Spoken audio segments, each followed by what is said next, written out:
El conocimiento es un universo infinito de posibilidades. Y hoy más que nunca, las ciencias, las humanidades y las artes han hecho posible que esté al alcance de todos, despertando ese espíritu que nos impulsa a seguir siendo curiosos, creativos, para investigar, liderar y trabajar en equipo, repensando el futuro y alcanzando territorios que jamás imaginamos.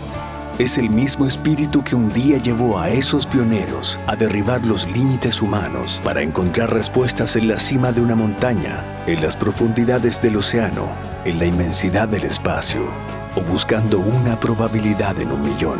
Es por esto que estamos en búsqueda constante de la excelencia, comprometidos con la formación de profesionales líderes y emprendedores que trabajan cada día por mejorar la calidad de vida de las personas.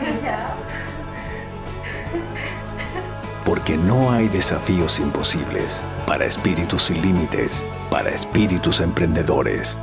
Universidad Mayor.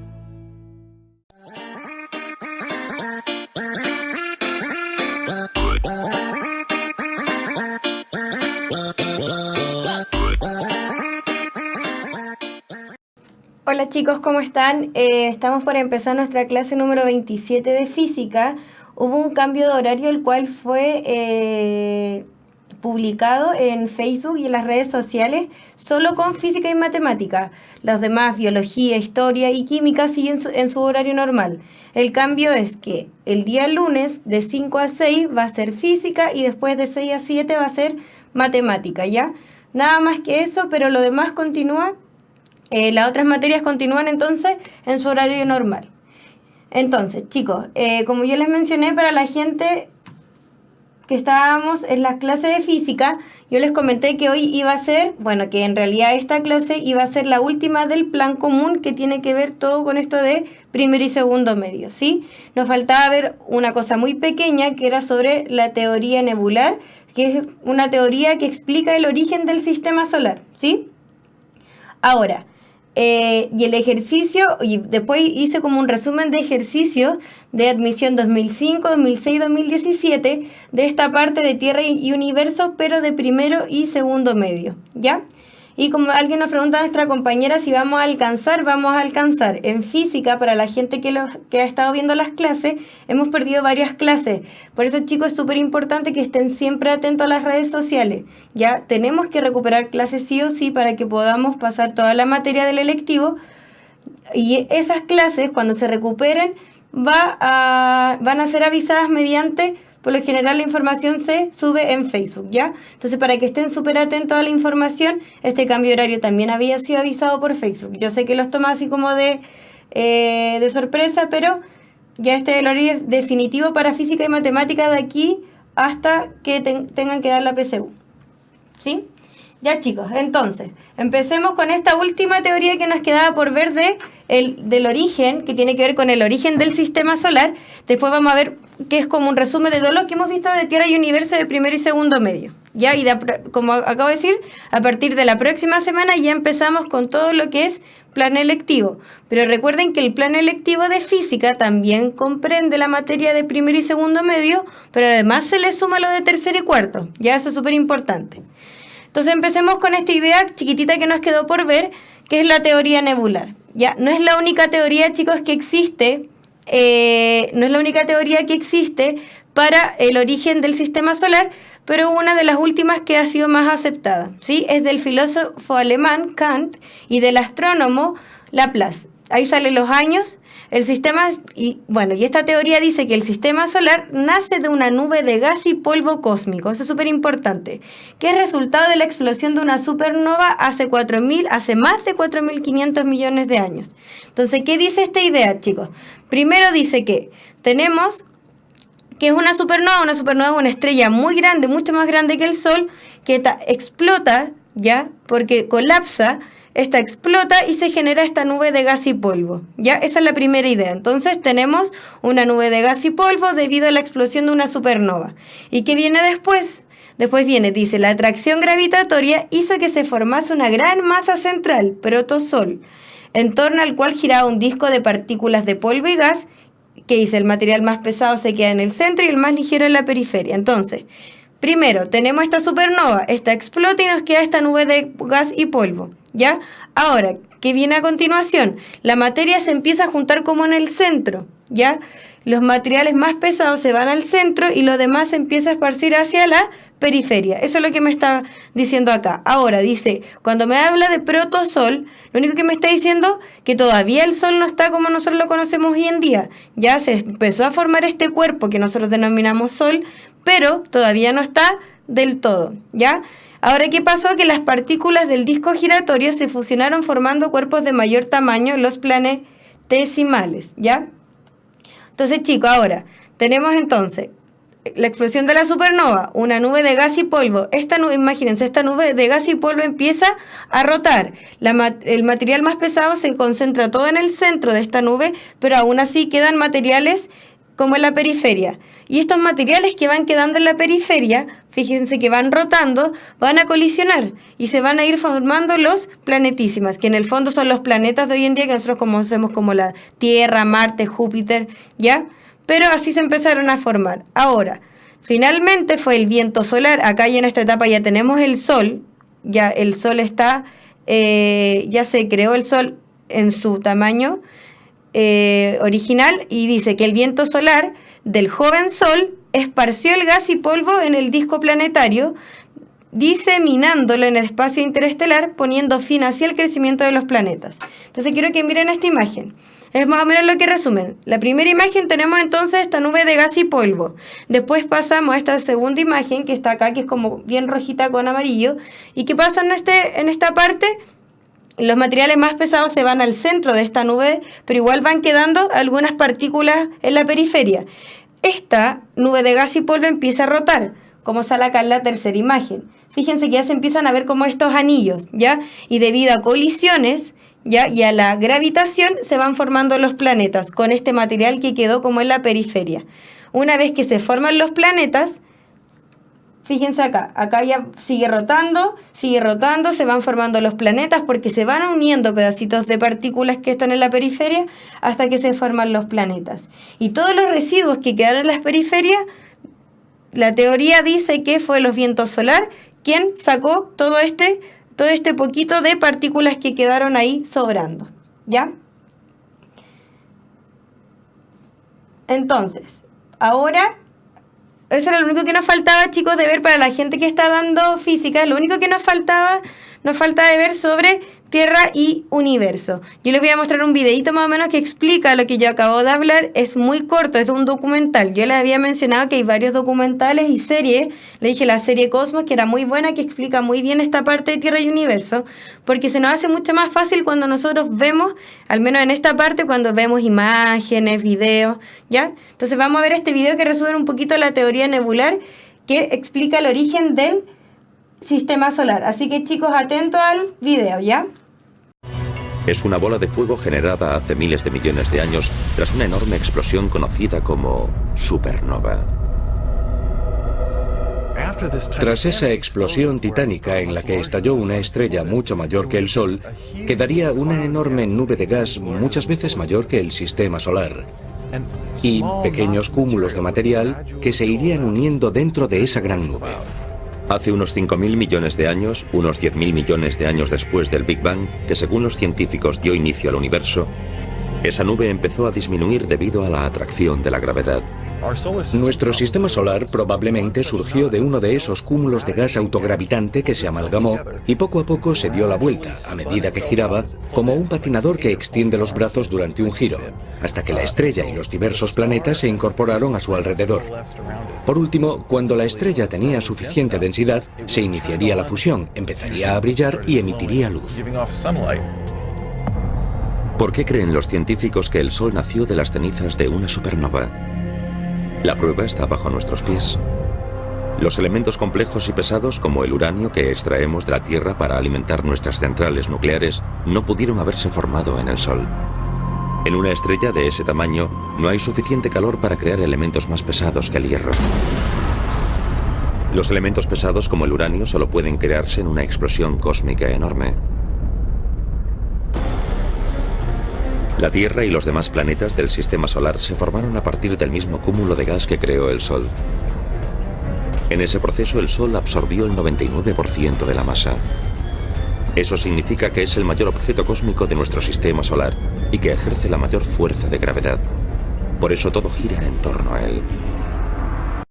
Ya chicos, era un video súper cortito, pero era para que vieran un poquito más como en imágenes esta idea de que teníamos esta explosión gigante, todo se empezó a juntar en el centro, mientras esta nube de gas y polvo giraba, las partículas que quedaron en la periferia colisionaban y debido a la gravitación que lo menciona ahí se fueron formando los planetas. Eso es a grandes rasgos entonces lo que es la teoría nebular, que es una de las teorías y la más aceptada sobre el origen del sistema solar.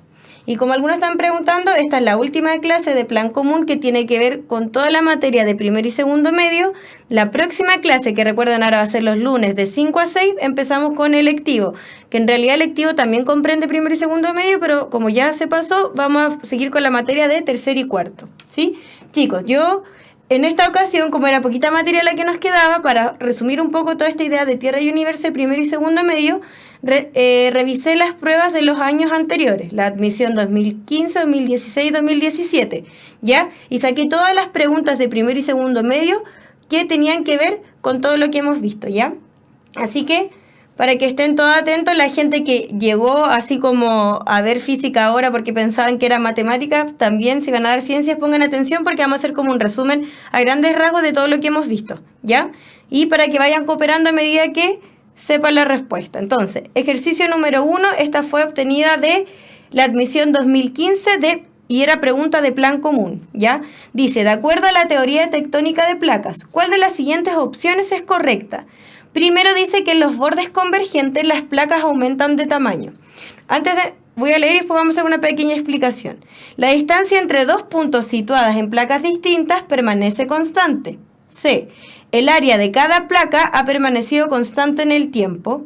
D. Nueva corteza oceánica se crea a partir de bordes divergentes entre placas. Y E.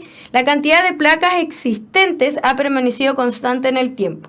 Entonces, para la gente que anda un poco perdida con esta idea, primero que todo, la teoría de la tectónica de placas dice que la Tierra tiene placas que son como la base en donde se apoyan los continentes. En un principio se creía que había un solo continente llamado Pangea, pero estas placas dicen que se mueven, ¿ya? Se van moviendo a una velocidad mínima por año, pero se mueven, no se mantienen ahí estáticas, ¿ya? Y es debido a este movimiento es que se formaron los continentes que nosotros conocemos hoy en día, ¿sí?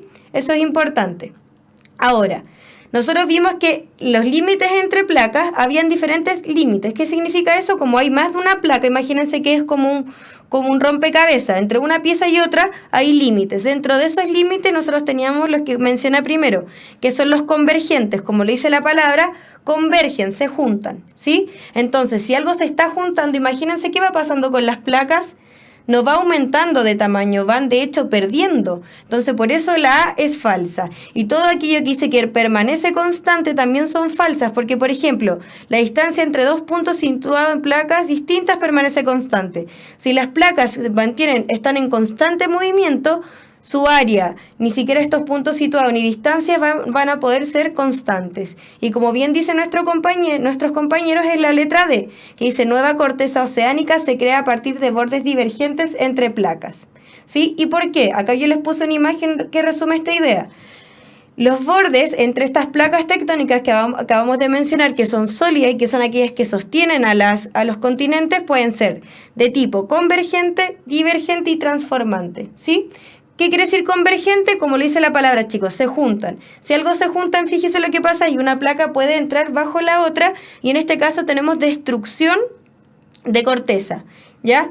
Por el otro lado, la figura 2 dice bordes divergentes. En este caso, los bordes se separan, por ende tenemos creación de corteza, porque sale material de adentro de la Tierra, que está a mucho mayor temperatura que obviamente que la que tenemos en la superficie, y esta se va solidificando y se va creando nueva corteza oceánica. Y ahí también tenemos los bordes transformantes, que son aquellos que se desplazan así, lateralmente, como la falla de San Andrés en Estados Unidos, ¿sí? Y en estos bordes no hay ni creación ni destrucción, solamente hay movimientos entre placas, ¿ya? Y recordar súper importante que nosotros en Chile, la placa sudamericana con la de Nazca son del tipo de la figura 1, convergentes. Y por esta razón era la letra D. Nueva corteza oceánica se crea a partir de bordes divergentes. Se separan, sale material y se va creando nueva corteza, ¿sí? Muy bien, entonces ahí a los chicos que están respondiendo.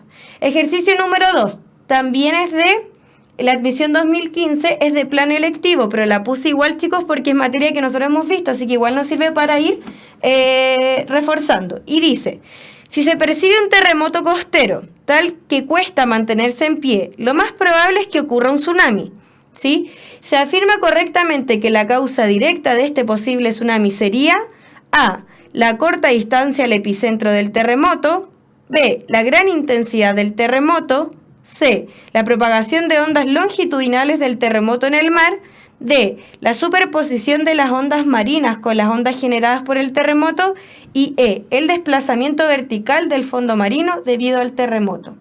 ¿Ya? Algunas cosas importantes de mencionar, chicos, acuérdense que cuando nosotros vimos los sismos, vimos que el punto en donde mientras responden los compañeros, vimos que el punto en donde se liberaba la energía se llama hipocentro y es un punto al interior de la Tierra. Aquí se libera la energía y esta energía se transmite a través de ondas, ¿ya? Tanto longitudinales como transversales, que nosotros denominamos ondas P y S, que más adelante lo vamos a mencionar, ¿sí? Y el epicentro era un punto en la superficie que era vertical hacia arriba, ¿ya? Entonces, como dice nuestro compañero, es la letra E. ¿Por qué? Quiero que miremos primero esta imagen que lo vimos cuando vimos el tema de los tsunamis. Los tsunamis por lo general son fenómenos que se dan cuando los sismos, el epicentro está dentro del mar, ¿ya? ¿Y qué pasa con Vienen estas ondas del interior de la Tierra, ¿ya? Provocan, entonces, ¿qué dice? Ruptura en el fondo marino, empuja el agua hacia arriba. Entonces, en el fondo, lo que pasa, hay una ruptura, ¿ya? Ruptura hace referencia a que nosotros tenemos en una cierta posición ese punto o el suelo marino y debido a esta liberación de energía hay una cierta ruptura en el equilibrio. Y esta ruptura hace que el agua se desplace verticalmente hacia arriba y es ahí donde inicia el tsunami. Es por eso que la razón del tsunami siempre se da cuando el desplazamiento vertical del fondo marino debido al terremoto, ¿ya? Y veamos para la gente que no vio esta parte, así es como se genera un terremoto. Primero, ruptura en el fondo marino y este empuja el agua hacia arriba e inicia la ola. Segundo, la ola se mueve a una velocidad de 500 kilómetros por hora. 3. A medida que se acerca a la tierra firme, su velocidad va disminuyendo, pero aumenta su altura, ¿ya? Y finalmente la ola llega a la costa y destruye todo a su paso. Entonces tenemos esta masa de agua que se mueve verticalmente, se van generando estas olas, chicos. Inicialmente las olas tienen una gran velocidad y no tanta altura, pero a medida que se va acercando a la costa, la velocidad disminuye, pero aumenta la altura. Eso es importante. Hasta que la ola llega a la costa y ahí es donde se encuentran, entonces, esto que dice que destruye todo a su paso. Ya, chicos, entonces ejercicio número 2, ahí no se ve, ahí sí, la letra E. Vamos con el ejercicio número 3, también de la admisión del año 2015, pero para la parte de plan común. Y dice, de acuerdo a las leyes de Kepler, para los movimientos planetarios se afirma lo siguiente. 1. Las órbitas de los planetas están en un mismo plano. Cuidado con esta pregunta, ¿ya? Voy a mencionar por qué. 2. Los planetas se mueven más rápido cuando se encuentran más cerca del Sol. Y 3, la rapidez del movimiento de traslación del planeta se mantiene constante. ¿Con qué hay que tener cuidado aquí, chiquillos? Porque primero dice, las órbitas de los planetas están en un mismo plano. ¿Qué significa que algo esté en un mismo plano? Que si yo lo miro, por ejemplo, así como de lado, no se ve nada para arriba y para abajo. Ya, cuando nosotros estudiábamos el sistema solar, ¿con qué hay que tener cuidado? Que en todas las fotos que uno busca en internet o que uno muestra, siempre salen como ordenaditos, ¿cierto? Es como, está la Tierra, están todos los planetas ordenados, ¿ya? Pero eso por un tema para que se entienda cuál va primero y cuál viene después. Pero las órbitas no se encuentran. Voy a hacer un dibujito para que se entienda.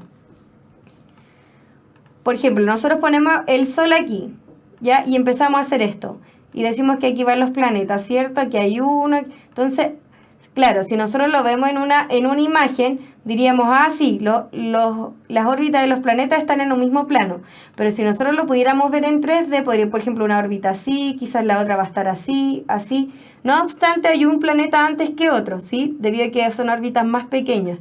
Pero no están en un mismo plano. Entonces, en este caso, esta sería falsa. Después dice que los planetas, y ahí ya lo otro ustedes tendrían que acordar. Si como dice sus compañeros, es la letra B. ¿Y por qué es la letra B, chicos? Porque la 2 y la 3 me dice exactamente lo mismo. Recordemos que la traslación en un planeta es este movimiento que hace alrededor del Sol. ¿Ya? La rotación era el movimiento en su eje de rotación. Por ejemplo, yo aquí estoy rotando bajo un eje, ¿sí? Pero en cambio, acá me estoy trasladando. De aquí me traslado hasta acá. Acá tenemos traslación. Entonces, los planetas dijimos que la rotación era lo que designaba el día y la noche. Nosotros, por ejemplo, en el planeta Tierra, la rotación dura 24 horas. Y la traslación, que es una vuelta completa al Sol, es la que designa cuánto demora, que lo que nosotros decimos un año, que son 365 días, ¿ya? Pero había una de las leyes de Kepler que decía que las órbitas son elípticas. ¿Qué quiere decir eso? Que son como un huevito, ¿ya? Y que tiene dos focos, que el Sol se encontraba en uno de esos focos, ¿ya? Y la segunda ley de Kepler decía esto, que los planetas recorren áreas iguales en tiempos iguales. ¿Y cómo? Nosotros vamos a pensar, ¿y cómo? Veamos esta acá, que dice área 1. Decíamos, ¿cómo va a recorrer esta área que según nosotros es como que recorre menos que acá? Entonces, la única forma para explicar que recorre áreas iguales en tiempos iguales era que cuando el planeta se encuentra más cerca del Sol, se mueve mucho más rápido que cuando está más lejos. Es por eso que la 2 es verdadera y la 3 es falsa, porque me está diciendo exactamente lo mismo, pero me está diciendo que el planeta se mueve todo el rato con la misma rapidez. Esté lejos o cerca del Sol, se está moviendo siempre con una rapidez constante, ¿ya? Por eso la letra B, solo 2, ¿ya? Y lo podríamos explicar entonces con la segunda ley de Kepler. Muy bien ahí a la gente que está aportando. Vamos con el ejercicio número 4, chicos. Admisión 2015, plan común. Puede que esta se la haga un poquito más complicado, pero tampoco es tan difícil, ¿ya? Pero requiere un poquito más de análisis. Dice, 3 cuerpos de masa M, 2M y 3M se encuentran separados sobre una misma línea recta. La separación entre ellos se especifica en la figura. El cuerpo de masa M atrae gravitacionalmente al cuerpo de masa 2M con una fuerza de magnitud F, como muestra la figura. ¿Cuál es la fuerza neta? Cuando me preguntan de fuerza neta, recuerden que es la fuerza total, todas las fuerzas. ¿Cuál es la fuerza neta sobre el cuerpo de masa 2M debido solo a la interacción gravitatoria que tienen con los cuerpos de masa M y 3M? Ya, chicos, entonces aquí hay que analizar algunas cosas. Primero que todo, fíjense, tenemos 3 cuerpos. Ya dijimos que los cuerpos, según la ley gravitacional de Newton, dijimos que los cuerpos, espérenme, que acá yo puse la formulita, ahí está. Dijimos que los cuerpos interactuaban entre ellos por el simple hecho entonces de tener masa. Entonces aquí tenemos 3 cuerpos, uno de masa M, uno de masa 2M y uno de masa 3M. Y el enunciado me dice que el de masa M atrae al de masa 2M con una fuerza F, como muestra aquí, ¿ya? Entonces, ¿qué vamos a hacer nosotros? El de 2M con 3M también están interactuando, entonces la fuerza con que atrae el 3M al 2M le vamos a poner F', porque no sabemos si son iguales. Por eso le vamos a poner un prima, ¿ya? Como lo mostré aquí en la figurita. Ahora, importante, acá que más menciona la figura, que la separación entre este cuerpo, vamos a poner este el cuerpo 1, este el cuerpo 2, este el cuerpo 3, para que no estemos todo el rato M, 2M, 3M, ¿ya? La separación entre el cuerpo 1 y 2 es de D, y la separación entre el cuerpo 2 y, un 2 por si acaso, entre 2 y 3 es de 2D. Entonces, primero, según la formulita que tenemos nosotros acá, nos dice que esta fuerza que está aquí, esta fuerza que me menciona aquí como F, dice que esta fuerza es F cuando interactúa M con 2M. Ya dijimos que esta G que estaba acá era una constante universal, así que la dejamos exactamente igual, como G, ¿sí? Y esto era la masa de uno y la masa del otro. Acá tenemos que la masa de uno es M y la masa del otro cuerpo es 2M, ¿sí? y partido por la distancia, este R, dijimos que era la distancia que separaba los dos cuerpos al cuadrado. Acá la distancia entre el cuerpo 1 y 2 es de D, o sea que me va a quedar D al cuadrado. ¿Ya? Aquí estábamos analizando entonces el cuerpo 1 interactuando con el cuerpo 2. Y me dice que es F, por eso acá yo puse F. ¿Ya? Ahora el cuerpo 2 con el cuerpo 3, tengo que analizar. Nosotros designamos que la fuerza de interacción entre estos dos era F', ¿sí? No sabemos cuánto es, pero le pusimos F'. Entonces, la misma idea, este G es una constante universal, así que la dejo igual, pero acá las masas son distintas. La masa primero es 2m y la masa del segundo cuerpo es de 3m, ¿sí? ¿Y cuánto es la distancia que los separa? Es 2d, pero esto hay que elevarlo todo al cuadrado, eso es súper importante. Si dice 2d, yo elevo tanto el número como la letra, o sea que 2d al cuadrado sería 2 al cuadrado es 4 y d cuadrado. ¿Sí? Ahí tengo las dos fuerzas, chicos. ¿Ya? Según la ley gravitacional de Newton, que es esta formulita que tenemos aquí. Ahora, primero que todo, fíjense en las preguntas. Dice, todo está en función de F. ¿Sí? ¿Qué quiere decir eso? Que nosotros tenemos que relacionar este F' con este F. Entonces vamos a hacer una relación. Vamos a decir, ¿cómo yo puedo relacionar algo? Diciendo F' partido en F. ¿Ya? Aquí vamos a sacar una relación entre estos dos. F', dijimos que esto que está acá abajo, ¿cierto? Entonces va a ser G por, acá tengo que decir 3 por 2, 6m, ¿cierto? 3 sería 6m partido y abajo tengo 4d cuadrado. Lo único que hice fue multiplicar el 3 por 2, ¿sí? Y todo esto dividido en F, que F es el que tenemos acá arriba, dijimos que era G. Perdón, chicos, acá es 6m cuadrado, porque es m por m, m cuadrado. Ahí sí. Y acá arriba tenemos g por m por 2m, la misma idea. Y 2 por 1, 2. Entonces me va a quedar g por 2m cuadrado, porque acá tenemos m por m. Y m por m es m cuadrado. Recuerden, igual base se multiplica, se mantiene la base y se suman los exponentes. Y acá abajo tenemos d cuadrado, ¿sí? Si nosotros hacemos esta división, vamos a llegar a ¿qué? Fíjense, esto es división de fracciones. Hay algunos que hacen los extremos y los medios. Yo lo encuentro más fácil si lo hacemos así. El primero lo dejo igual, ese es un 6 por si acaso. El primero lo dejo igual y el segundo lo multiplico y el segundo término, que es el que está acá abajo, lo doy vuelta. ¿Sí? Entonces quiero que se fijen lo que va a pasar en este caso. En este caso se van a simplificar muchas cosas. Se va a simplificar el d cuadrado con el d cuadrado, el m cuadrado con el m cuadrado y el g con el g. Y solamente me van a quedar numeritos. Y me quedó, arriba me quedó 6 y abajo 4 por 2. ¿Ya? Entonces me quedó 6 partido en 8, que si yo lo divido en 2 es lo mismo que yo diga 3 cuartos. Entonces, de esto que acabamos de hacer, fíjense, nosotros teníamos esto, que f' partido en f igual a eso. Entonces, ¿qué podemos decir nosotros? Es igual a 3 cuartos. ¿Sí? Teníamos esta idea, que f', voy a borrar por eso, partido en f es igual a 3 cuartos. A eso llegamos. Entonces, ¿qué puedo decir yo? Que f' es igual a 3 cuartos de f. Entonces, fíjense, en este caso, yo no conozco el valor de f', pero sé que si f hubiese sido 10, por ejemplo, yo sé que f' va a ser 3 cuartas partes de ese valor, ¿ya? Eso es súper importante. Por eso este ejercicio es un poquito más largo. ¿Por qué? Porque yo tendría que haberme primero fijado en la respuesta, pero todavía no llegamos a la respuesta, cuidado con eso. Solo llegamos cómo se relaciona esta fuerza con esta otra. ¿Por qué? Porque todas las respuestas están en función de f, ¿ya? Voy a borrar, chicos, espero que hayan podido copiar o lo hayan entendido bien. ¿Sí? Entonces, lo único que hicimos nosotros fue sacar la relación entre una fuerza y otra. Dijimos que para acá iba f', ¿cierto? Y dijimos que f' era igual a 3 cuartos de f, ¿sí? Y ahora recién, fíjense, recién yo puedo sacar la fuerza neta. ¿Cuál es la fuerza? Cuando me hablan de fuerza, es lo mismo que yo diga la sumatoria de todas las fuerzas existentes, ¿sí?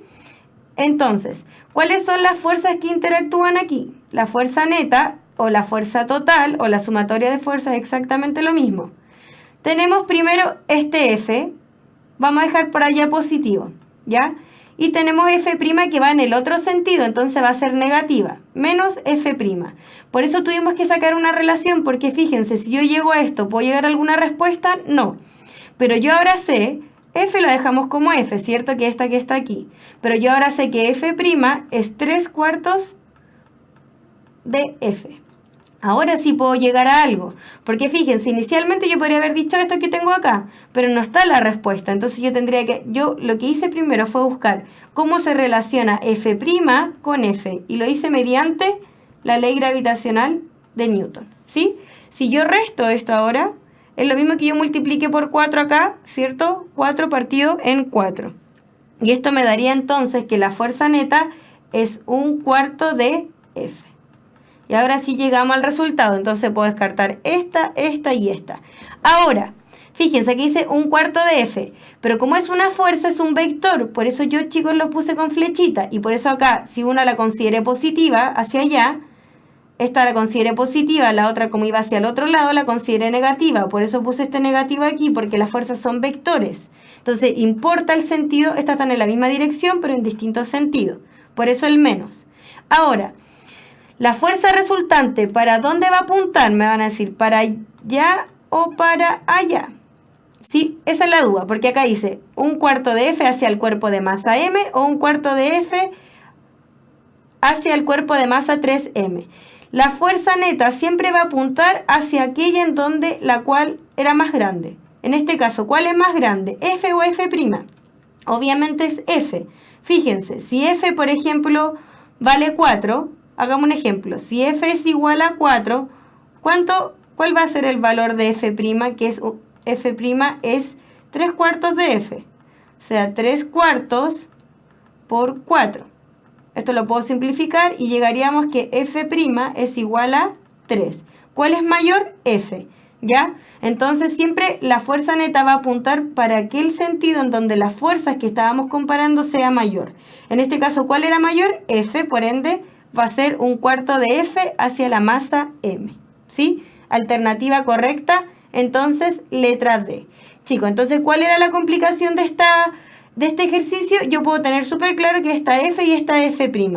Cuando hubiésemos llegado a la fuerza neta, tendría que haber hecho esta sumatoria de fuerzas, con este negativo, porque una apunta hacia un sentido y la otra sentido contrario. Pero fíjense la respuesta, no tiene nada con F' o con una F diferente. Entonces, ¿qué tendría que haber hecho yo? Que era lo que se nos tenía que ocurrir, relacionar F' con F. Siempre que lo hagan relacionar algo, hagan esa idea que hice yo recién, que dije F' partido en F. Así yo estoy relacionando. Llegamos a algo igual acá, partió en algo igual acá, y así pude yo relacionar estas dos, ¿ya? Entonces, en este caso, alternativa correcta, letra D, ¿sí? D.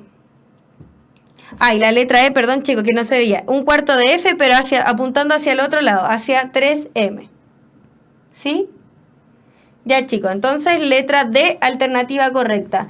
Si se fijan, un poquito más complicado, pero tampoco nada de otro mundo, ¿ya? Pero es bueno que tengamos ya idea más o menos cómo se hacen este tipo de ejercicios. Por eso hice esta como clase resumen, ¿sí? Vamos entonces con el ejercicio. Dijimos letra D, alternativa correcta, que es lo que está saliendo ahora. Ahí se ve. Ya. Vamos con el ejercicio 5, que ya pasamos a la parte de admisión del año 2016, pero de la parte plan común. Y dice, respecto a la escala de Richter y Mercalli para movimientos sísmicos, ¿cuál de las siguientes afirmaciones es correcta? Me voy a correr un poquito más acá. Ahí. A ver, esperen, me voy a achicar, porque estoy tapando todas las preguntas.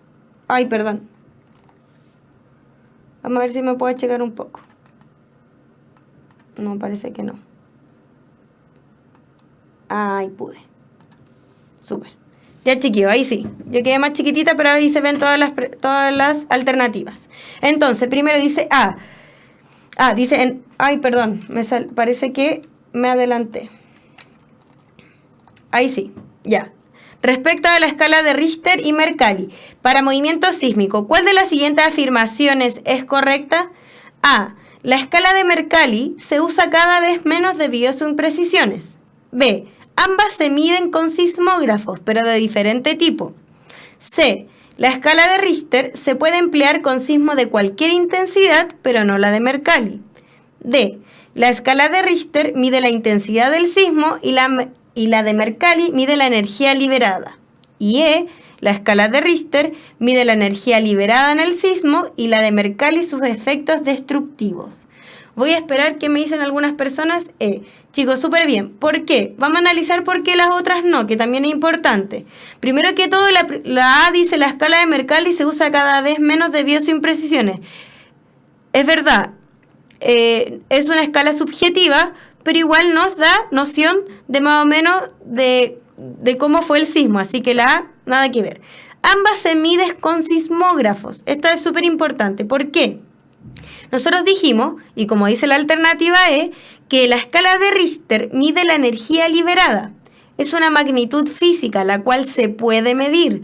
Por ende, yo sí la puedo medir con un sismógrafo. Es cuando nosotros tenemos, por ejemplo, hoy tenemos fiebre, nosotros ¿qué usamos? Un termómetro. Ya. La energía liberada también es una magnitud física, por ende también se puede medir, se puede obtener un numerito y por ende se puede usar un instrumento y en este caso el instrumento del sismógrafo. Pero por otro lado, la de Mercalli sola es una escala subjetiva que tiene que ver con observaciones de, por ejemplo, las destrucciones, por ejemplo, en construcciones, la opinión de la gente, es subjetiva y al ser subjetiva no es medible. ¿Ya? Por ende, la B es falsa, ¿no? La Mercalli no se puede medir con un sismógrafo, solamente mediante observaciones. La C mezcla la escala de Richter con intensidad y nada que ver, y la D con la E están al revés. Entonces, era la letra E. Y esta idea es súper clara. Richter, energía liberada. Es una magnitud física, que es una magnitud física que yo la puedo medir. ¿Con qué la mido? Con un sismógrafo.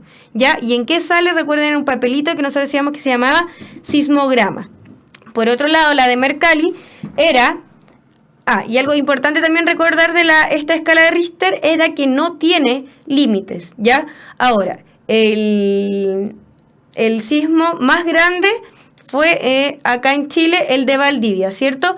La de Mercalli sí tiene límites, ¿ya? Del 1 al 12, si no me equivoco, ¿ya? Pero solamente mide, como dice ahí, efectos destructivos, tanto la construcción como la percepción de las personas. Entonces, alternativa correcta, letra E, para que vean que no es difícil. Ejercicio número 6, admisión 2016, plan electivo, pero al igual que las otras las puse porque todos lo estudiamos, así que es importante que lo recordemos. Dice, en relación con la liberación de energía que da lugar a la actividad sísmica, ¿es correcto afirmar que se generan ondas transversales y longitudinales? B, todas las ondas tienen igual velocidad de propagación. C, se generan ondas exclusivamente transversales. D, la energía liberada comienza en el epicentro. Y E, en la superficie terrestre y sobre el epicentro se ubica el hipocentro. Algunos dicen A. Bien, chicos. Hoy andan súper mate hoy día. Muy bien, vamos a ver por qué. Yo les puse aquí algunas animaciones. En este caso me está hablando de la liberación de energía, ¿ya? Antes de explicar un poquito lo de las ondas, para la gente que recién está tomando la clase, esta es la superficie de la Tierra. Supongamos que este es el punto en donde se liberó la energía. Este punto donde se libera la energía se llama hipocentro, ¿sí? Acá se libera la energía en forma de ondas, ¿sí? Ondas, por eso las dibujo así. El punto vertical hacia arriba, justo en la superficie, se llama epicentro, ¿sí? Ahora, esas son dos cosas importantes, la ubicación del hipocentro y epicentro, porque ahí yo puedo decir al tiro que la E es falsa y que la D es falsa, porque la liberación de energía se da acá, en el interior de la Tierra, entonces en el hipocentro, no en el epicentro, ¿ya? Ahora, lo otro me habla de las ondas. Nosotros cuando estudiamos las ondas sísmicas dijimos que habían ondas interiores y exteriores que tienen que ver con que hay ondas que se transmiten aquí al interior de la Tierra y otras que se transmiten aquí en la superficie terrestre. Son ondas distintas. Como aquí me está hablando de la liberación de energía, me está hablando de estas ondas, las ondas internas, las que se transmiten al interior de la Tierra, ¿sí? ¿Cuáles eran esas ondas internas? Son estos monitos que salen acá. Eran las ondas P y las ondas S, ¿sí? Entonces, chicos, las ondas P, fíjense, Las ondas P, fíjense cómo se mueven. Para allá se va moviendo la onda y es como un resorte, les dije yo. ¿Cómo se mueven las partículas? Así, como un resorte. Pero van en la misma dirección, ¿sí? Entonces, claro, ve ahí un compañero se confundió con las ondas exteriores. Entonces, voy a hacer otro dibujito. Quiero que se acuerden del movimiento de las ondas P. Las ondas P eran las ondas primarias, ¿sí? Y fíjense, acá dice dirección de propagación en ese sentido. Y las partículas se mueven así, como en compresión. Por eso yo les decía, acuérdense siempre de un resorte. Por ejemplo, si la onda va para allá, ¿qué pasa si yo aprieto un resorte? También se mueve así. Entonces, estas son las ondas longitudinales. Son aquellas que la dirección de propagación de la onda, que esta flechita que puse acá, es en la misma dirección de la dirección del movimiento de las partículas. ¿Sí? Son dos cosas distintas. Yo comparo la dirección de propagación de la onda y comparo la dirección del movimiento de las partículas. En este caso, las longitudinales son aquellas que se mueven en igual dirección, como son las ondas P. Pero también nosotros cuando estudiamos ondas dijimos que el sonido hace exactamente esto mismo, ¿ya? Y por otro lado teníamos las ondas transversales, que era lo que pasaba acá abajo. Fíjense cómo se movía, como si fuera una cuerda. Para allá tenemos la dirección de propagación de la onda, pero en este caso las partículas ahora se mueven así, perpendicularmente a esta dirección, ¿sí? Entonces fíjense, las transversales son todas las ondas en donde las partículas se mueven perpendicularmente a la dirección de la onda. Estas son las partículas, se mueven perpendicularmente a la dirección de la onda. Y en este caso teníamos las ondas S, que eran las ondas secundarias en los sismos, pero también cuando empezamos a ver ondas dijimos que la luz también era una onda transversal, como para hacer un súper resumen. Por eso la alternativa A. Y acá donde dice que las ondas tienen igual velocidad de propagación, falso. Dijimos que las más veloces eran las ondas P, después vienen las S y después vienen las ondas superficiales, que era lo que decía el compañero, que son las ondas Love y Rayleigh, ¿sí? Ya chicos, entonces ahí hicimos un resumen de ondas en general, ¿sí? Ya. Entonces dijimos alternativa A, letra correcta. Alternativa correcta. Ejercicio número 7. También admisión 2016, plan común. Dice, de acuerdo, esto fue lo que acabamos de hablar, que era lo que nos faltaba, ¿ya? Así que acá no les voy a soplar absolutamente nada, espero que la respondan bien. Dice, de acuerdo a la hipótesis nebular, el Sol y los planetas del sistema solar se formaron A, simultáneamente con el universo, quiere decir que se formó el universo y al tiro el sistema solar. B, a partir de una nube compuesta solamente por hidrógeno. C, a partir de diferentes nubes de polvo y gas. D, producto de la colisión del Sol con una nube de polvo y gas. Y E, producto del colapso gravitacional de una nube de polvo y gas. Voy a esperar que lo analicen un poquito y lo respondan.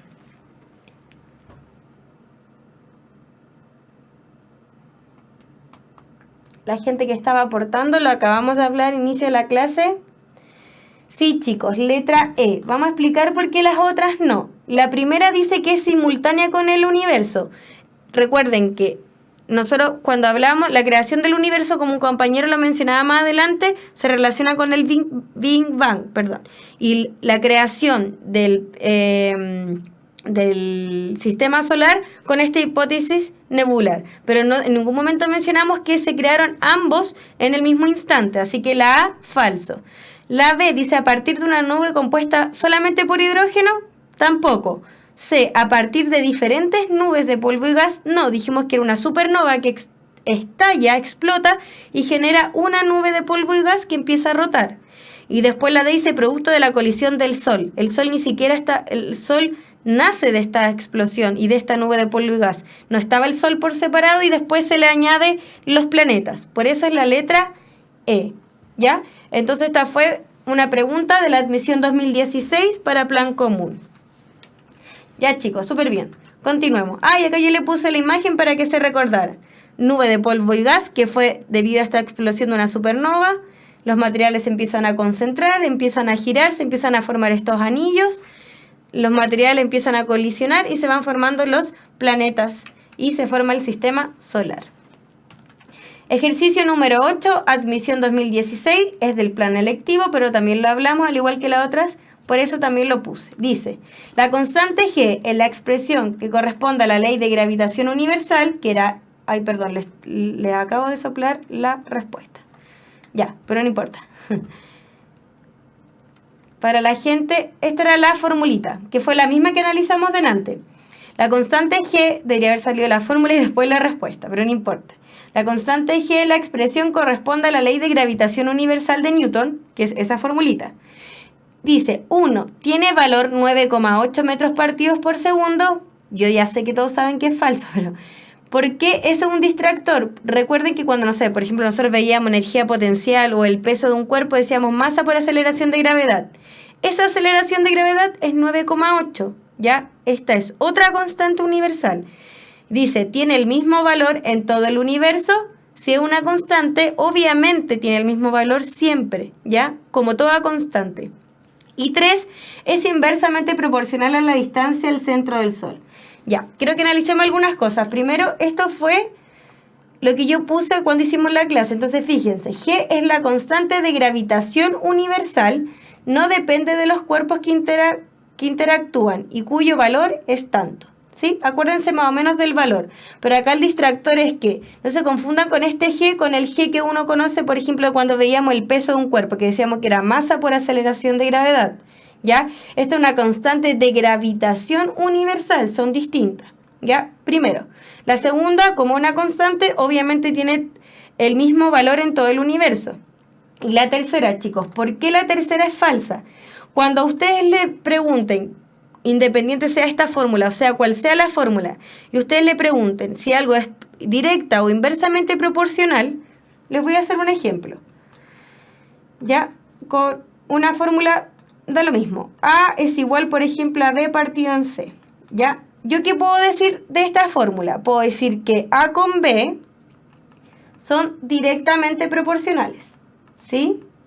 Puedo decir que A con C son inversamente proporcionales, ¿cierto? ¿Qué significa esto? Que directamente, que si una aumenta, la otra aumenta, si una disminuye, la otra disminuye. Inversa, que si una aumenta, la otra disminuye o viceversa. Si una disminuye, la otra aumenta.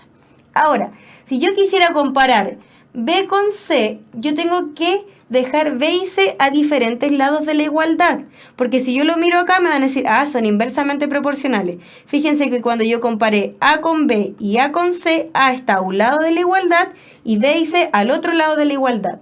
Entonces, si yo quiero comparar B con C, la misma idea. Uno a un lado de la igualdad y el otro valor al otro lado. Da lo mismo cuál. Por ejemplo, esto yo puedo decir, como este está dividiendo, pasa para acá multiplicando.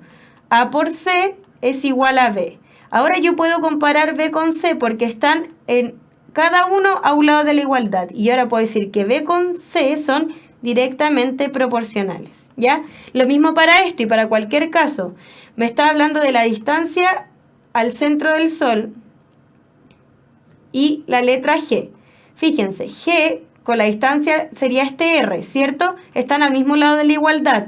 Entonces yo, claro, como este está dividiendo, podría confundirme y decir, inversamente proporcional. Pero lo mismo que acabo de decir, para yo comparar magnitudes, si son directas o inversamente, tiene que estar uno a cada lado. Entonces yo puedo decir que F, esta fuerza, por el radio al cuadrado, porque está dividiendo, pasa multiplicando, es igual a G por M, da lo mismo las otras. Pero fíjense, ahora yo puedo comparar R con G y no son inversamente proporcionales, son directamente proporcionales, ¿ya? Por eso era solo la 2. Espero que le haya quedado claro. Siempre entonces que le hagan analizar esto de inverso o directamente entre dos magnitudes, tienen que estar una a cada lado de la igualdad, ¿sí? Eso es súper importante. Ya, chicos. Entonces, ejercicio 8, letra B, alternativa correcta. Se la soplé, pero ya vimos por qué era. Y ahí mostré el valor de esta constante universal.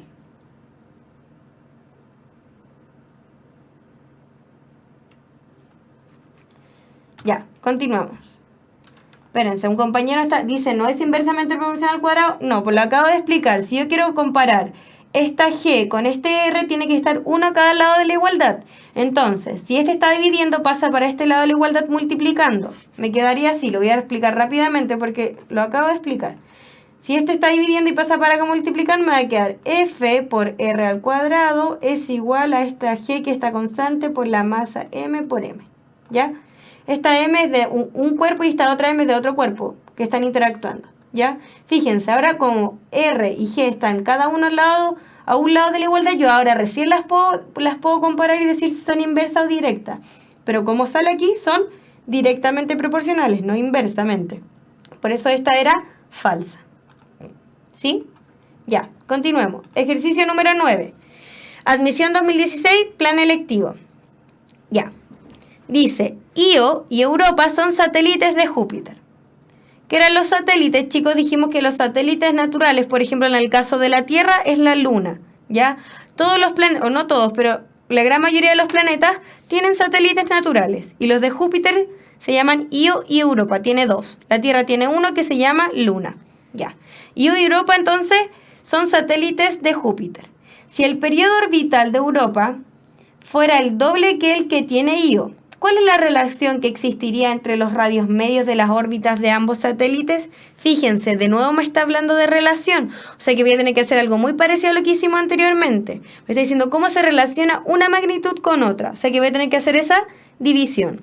Entonces, primero que todo, no voy a poner enter. Yo había puesto la formulita, pero para que no pase lo mismo de delante, tenemos que recordar que la tercera ley de Kepler decía que el periodo al cuadrado era igual a una constante por el radio elevado a 3.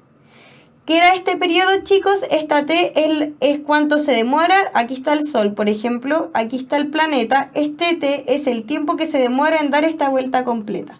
Y este r era la distancia media entre el Sol y el planeta. ¿Sí? Esa era la formulita. La había escrito, pero no quiero poner enter porque no sé, quizá va a salir la respuesta igual que en antes. Entonces, acá hay dos cosas importantes. Primero me está hablando de Io y después me está hablando de Europa, que son dos satélites. Los voy a poner Io y EU, ¿ya? Entonces, me está diciendo que, primero que todo, dice, Io y Europa son satélites de Júpiter. Si el periodo orbital de Europa, el periodo, me está hablando de periodo, o sea, me está hablando de la T, fuera el doble que el que tiene Io, o sea, ya, supongamos que el periodo de Io, aquí lo voy a marcar, es T, si el de Europa es el doble, este va a ser 2T, ¿cierto? El de Europa. ¿Sí? Ya. ¿Cuál es la relación que existiría entre los radios medios de las órbitas en ambos satélites? Entonces, ¿qué tengo que hacer yo primero? La misma idea me está pidiendo que yo relacione dos cosas. Tengo que hacer las formulitas. Fíjense, para Io yo dije que su periodo es T y para Europa, porque me dice que es el doble, 2T. ¿Ya? Entonces, si Io es T, vamos a ponerlo aquí, la formulita. Solamente es T, entonces me va a quedar T cuadrado. ¿Sí? Es igual a una constante. Esta constante da lo mismo si es Io, la Luna, Júpiter, es una constante. ¿Ya? Por el radio al cubo. Vamos a poner R al cubo. ¿Sí? Le voy a poner a Io una R minúscula y a Europa le voy a poner una R mayúscula para diferenciarlo, ¿ya? Y ahora Europa, ¿qué me dice? Que Europa, este satélite, es el doble del de acá, ¿sí? O sea, ¿qué va a pasar? En vez de ser 2t al cuadrado, va a ser 2t al cuadrado. Y 2t al cuadrado, acuérdense, es tanto número como letra. Me va a quedar 4t al cuadrado. ¿Sí? Es igual. Acá, que una constante, y a este le pusimos una R mayúscula para distinguir que no tienen el mismo R. ¿Ya? Fíjense, llevamos las dos fórmulas. ¿Y qué me está pidiendo a mí? Me dice, ¿cuál es la relación que existiría entre los radios medios de las órbitas de ambos satélites? Entonces, ¿qué me está pidiendo? Que yo relacione este R con este R de acá. Hay dos formas de hacerlo, como lo hicimos en el ejercicio anterior. Decir, R partido en el R mayúscula, ¿cierto? Por ejemplo, decir R partido en R mayúscula, porque quiero que se relacionen de alguna forma. Ya, ¿cuánto vale R? Tenemos que despejarlo de acá, ¿ya?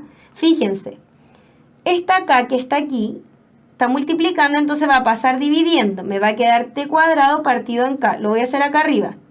Me va a quedar t cuadrado partido en k. es igual a r elevado a 3. ¿Sí? Ahora, yo quiero despejar el r porque yo quiero relacionar los radios.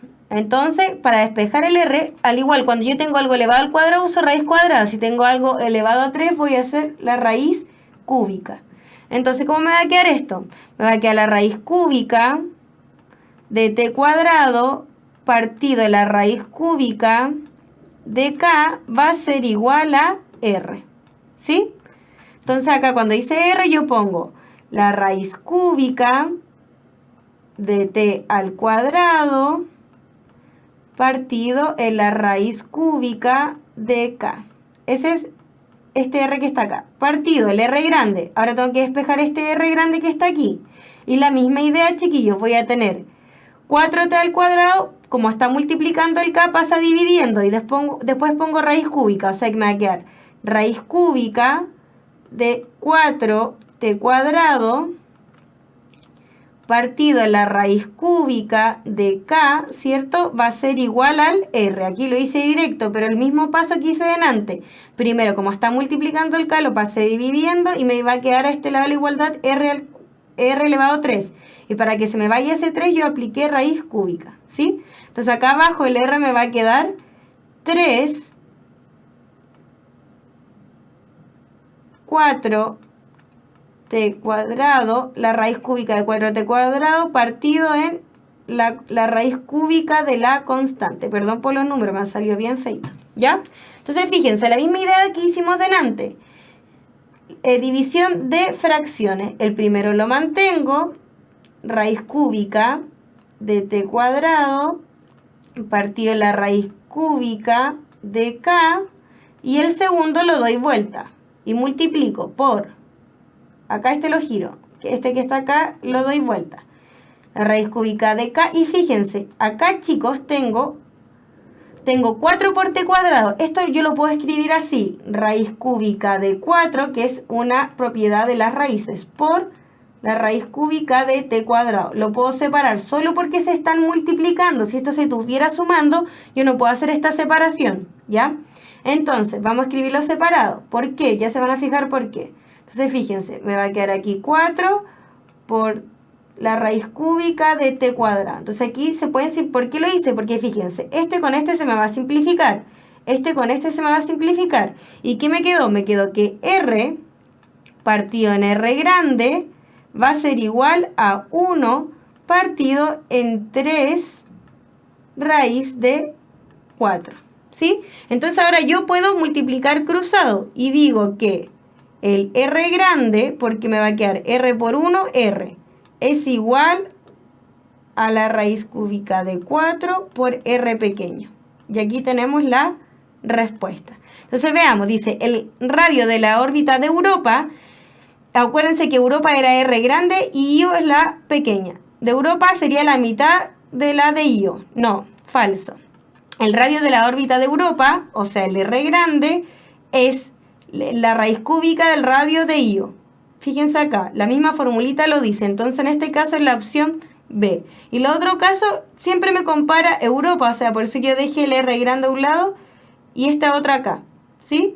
Y acá dice 2 veces tampoco, raíz de 8 tampoco, 4 veces tampoco. Por eso es la letra B.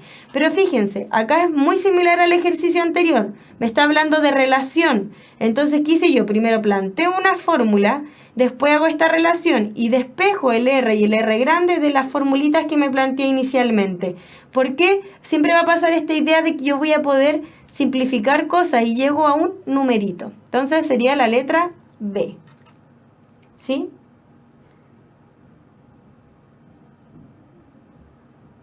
Ahora, alguien me está preguntando por qué es 4t cuadrado. ¿Por qué, chicos? Eso, ¿por qué quedaba 4t cuadrado? Lo voy a explicar rápidamente. Porque la formulita de esto era t cuadrado igual a constante por el radio al cubo, ¿sí? Inicialmente dijimos que el periodo que era t de Io, dijimos que era t. Y me está diciendo el enunciado que el periodo orbital de Europa es el doble. O sea, si esta es t, este va a ser 2t. Cuando yo reemplazo esto en la fórmula, es t al cuadrado. Significa que es el periodo al cuadrado. En el caso de Europa, el periodo es 2t, no es t solo, es 2t al cuadrado, ¿sí? La constante por el radio al cubo. Ahora, cuando yo digo esto al cuadrado, este 2 eleva tanto al número como a la letra. 2 al cuadrado es 4 y t al cuadrado es t al cuadrado, ¿cierto? Por eso era 4t al cuadrado, ¿sí? Ahora, alguien me pregunta, si yo pongo r para relacionar r partido en r o pongo r partido en r, van a llegar al mismo resultado, ¿sí? Si quieren, pruébenlo ustedes en la casa. Nosotros lo hicimos, no me acuerdo de qué forma lo hicimos, pero pruébenlo ustedes de la otra forma y van a llegar exactamente a lo mismo, ¿sí? Ya, chicos, entonces en este caso la alternativa correcta sería, mira, aquí salía la fórmula primero, es la letra B. Para la gente que quedó con alguna duda, que lo vuelva a ver después cuando suban el video de la clase y lo vuelva a analizar, ¿sí? Ya.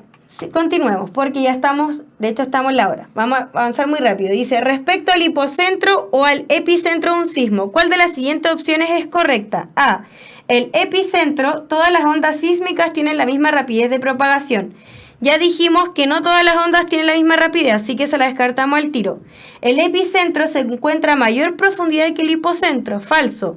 Interior de la Tierra, hipocentro donde se libera la energía, y el punto vertical hacia arriba en la superficie era el epicentro. La 2, falsa. C. En el epicentro, la magnitud del sismo es mayor que en el hipocentro.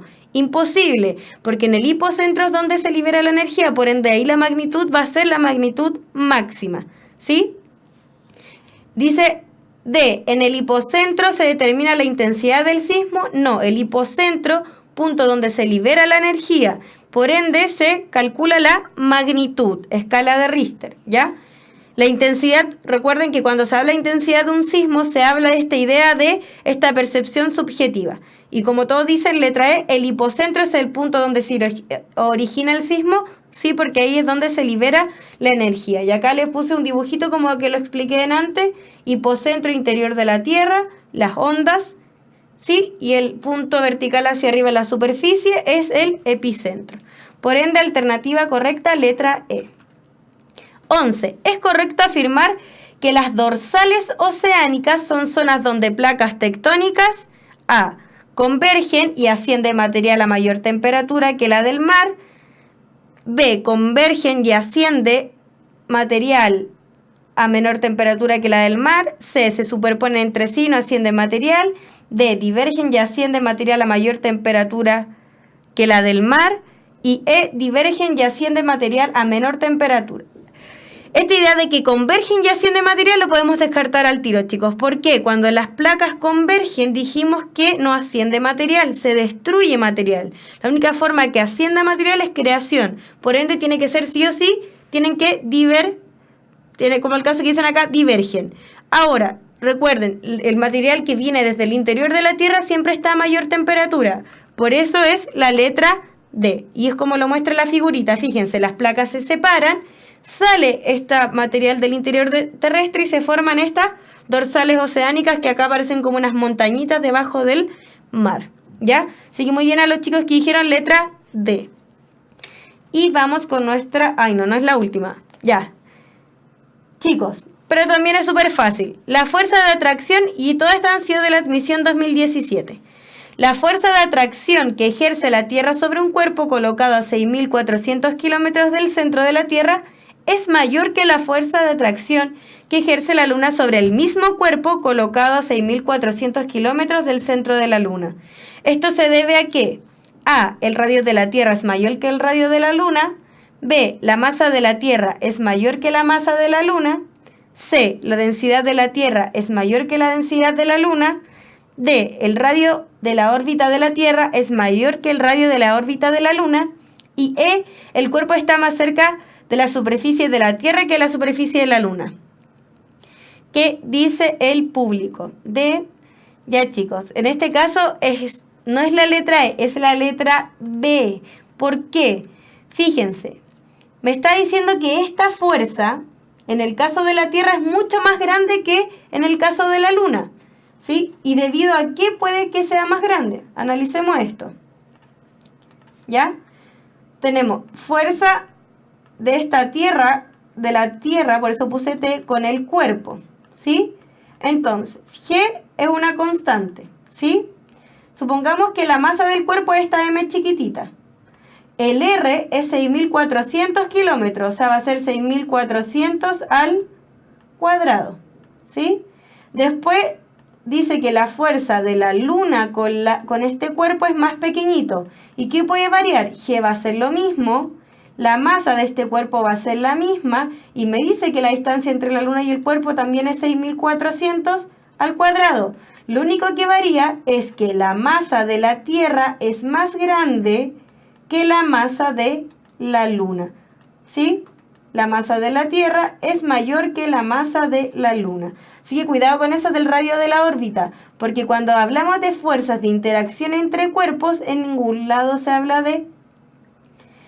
claro, acá, o sea, está bien, el radio de la órbita en estos casos tiene que ver, pero me está diciendo que se encuentran a la misma distancia tanto Tierra-cuerpo como Luna-cuerpo. Entonces, en este caso sería la letra B, ¿sí? Ya, chicos, entonces, en este caso, alternativa correcta, letra B. Espero que le haya quedado claro por qué no es la D, ¿ya? Y nuestra última pregunta y nuestra pregunta desafío, que también era una pregunta de la admisión 2017, que es mucho más fácil de lo que se ve. Así que atentos. Dice, mediante datos astronómicos se puede calcular la masa de la Tierra y conociendo su radio se puede calcular su volumen. De este modo se puede estimar la densidad media de la Tierra, dt. Por otra parte, analizando una muestra de material de la superficie terrestre, se puede determinar la densidad media de S de este material, obteniendo que la densidad media de la Tierra en general es mayor que la densidad de la superficie. A partir de esto, se puede inferir correctamente que A. El material interno de la Tierra es más denso que el de su superficie. B. En el interior de la Tierra debe existir material en fase líquida. C. La Tierra posee un núcleo sólido muy denso. D. La Tierra posee varias capas de diferente densidad. Y E. La masa de la Tierra es menor que la calculada por métodos astronómicos. Chicos, según ustedes, ¿cuál es? Les estoy dando una pista. Es mucho más fácil de lo que ustedes se imaginan. ¿Cuál sería? Que alguien se arriesgue a decir una letra porque ya estamos en la hora. La letra... Sí, chicos, letra A. Fíjense, cuando me habla de densidad media de un cuerpo, me está diciendo que yo como que tomo todas las densidades y hago un promedio, ¿ya? Entonces, la densidad media de la Tierra en general era dt. Y me dice que es mucho mayor que la densidad de la superficie. Entonces, lo único que yo puedo inferir que el material interno de la Tierra es más denso que la superficie. Nada más que eso.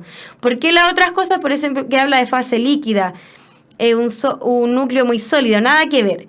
Y que la Tierra posee varias capas de diferente densidad, imagínense ya, es verdad, posee capas con diferente densidad, pero ¿qué pasa si estas densidades son muy pequeñitas?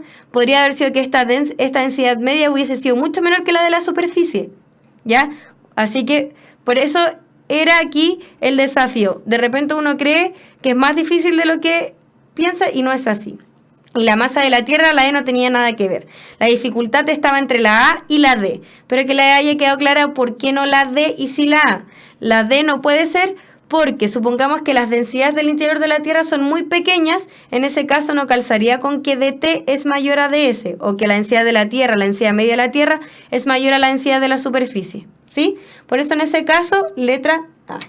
Ya chicos, entonces hemos terminado con la clase de hoy. Y hemos terminado con el plan común de física, ya todo lo que es primero y segundo medio. Ya, la próxima semana, recuerden, lunes a las 5 de la tarde, vamos a empezar con electivo, que tiene todo lo que es materia de tercero y cuarto medio. Ya, chicos, así que nos estamos viendo, muchas gracias. Ahora viene matemática, recuerden. Muchas gracias por siempre estar aportando positivamente. Cualquier duda, vuelvan a revisar los videos y vuelvan a analizar algunas cositas que fuimos hablando durante la clase. Ya. Nos vemos, chicos. Cuídense. Muchas gracias por su participación.